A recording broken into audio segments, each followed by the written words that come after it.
काय बघतोस रे रांडीच्या? अरे आपण मोठ्या मोठ्या गप्पा नाही मारत. पण येळ आली का 2 मिनिटात समोरच्याला त्याची जागा दाखवून टाकतो. हं. आपलं नाव भारी नाही. हम्म.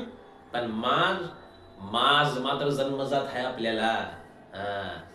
अरे मित्रांसाठी आपले शब्द कमी पडतील, पण जीव नाही पडणार.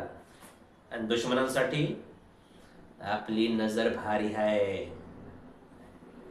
अरे इथं आपली ओळख आपल्या नावावरून नाही होत, तर पाठीमाग उभं राहणाऱ्या माणसावरून होत्या. अरे ही माणसं म्हणजे आपली दौलत आहे, आपली ताकद आहे. अरे यांच्यासाठी आपला काळीज पण उघड आहे. हा.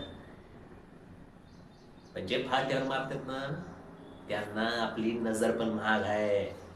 हा.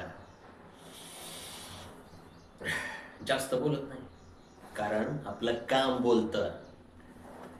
बाकी समजणारा समजेलच की, आणि न समजणाऱ्याला रांडीच्याला समजवायला किती वेळ लागते म्हणतो. चल